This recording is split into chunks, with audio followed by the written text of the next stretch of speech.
Hey, what's going on, guys? Dropship Tyler here, and today I wanted to give you my top 5 tips for manual dropshipping. So first, before I get into this, I wanted to just tell you guys what manual dropshipping is because it's been the big buzz around the community lately. I've actually been doing manual dropshipping now on eBay for the past 4 months, and I showed you guys that manual dropshipping strategy on my starting in eBay business from $0 investment series that I did. I'll leave a link in the description below to that playlist so you guys can check that out. So manual dropshipping is where you do everything without using software that connects to the eBay API. And the reason that I stress that it doesn't connect to the eBay API is because that is how eBay dropshippers are being flagged by the eBay system from what I've seen and what I've experimented with and what I've talked with other dropshippers in the community that have done the same testing I have. So that's gonna be my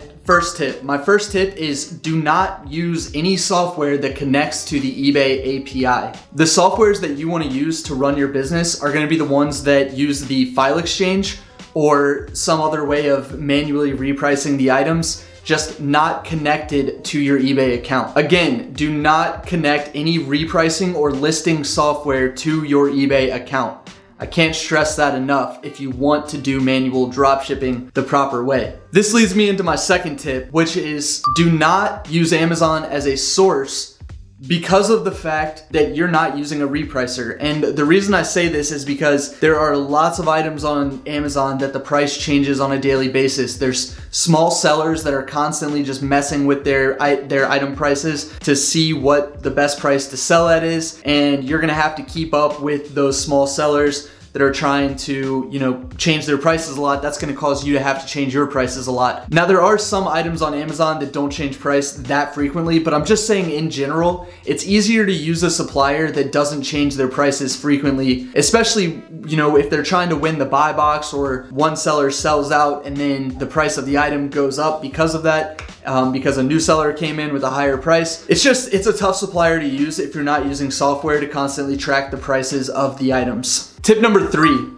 is list products and snipe items that have a lot of sales history on eBay. The reason I say this is because that means that those items likely do not go out of stock a lot, and whatever supplier that person's using to actually source from, that item is gonna be in stock more often than it's not from that particular supplier, and especially ones that have months of sales history on it and hundreds of sales. Those are gonna be great items to snipe, and they're gonna be ones that you don't have to worry about too much of going out of stock. My second point with the best sellers is you want to find items at the sources too that may have a bestsellers marking or something like that with it. For example, Walmart has items that they show you that are the best sellers on their site, and I'm sure there's plenty of other sources that do that too. That's going to help you understand what products Walmart is probably never going to let go out of stock, or at least try their best not to. When I was doing my manual store, I actually looked at my old Walmart store and saw what items I sold the most times. And I actually relisted those items on my manual store. And that's the reason that I was able to not have to worry about too many out of stocks. And I was getting really good sell through right from the beginning because those are proven items that were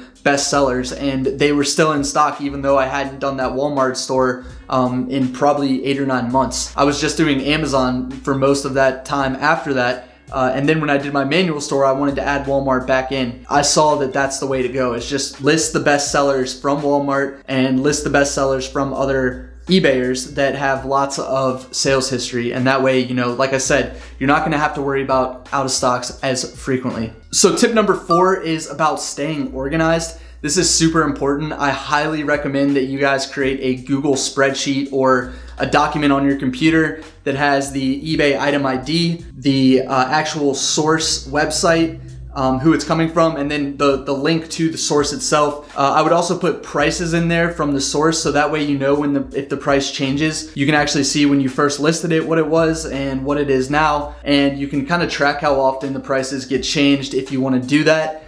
because if it happens too much, maybe it's an item that you don't want. And it also track how many times it goes out of stock, in my opinion. If you list the best sellers, you should be fine, but obviously there's gonna be some items you wanna list that aren't necessarily like that, and you wanna keep track of the out of stocks of those, because if it goes out of stock once, likely it's gonna go out of stock again, and you're just gonna have to cancel orders, and it's gonna be a pain. So definitely keep track of your items and the data behind what's going on with the items, how many sales it has, etc. I know you can find all this on eBay, but it's just as easy to take care of it on a spreadsheet as well, and then be able to analyze those things yourself. So stay organized and make sure you know where your listings are coming from, since you're not using a software to track that or anything like that. My last tip number 5, is go for quality over quantity.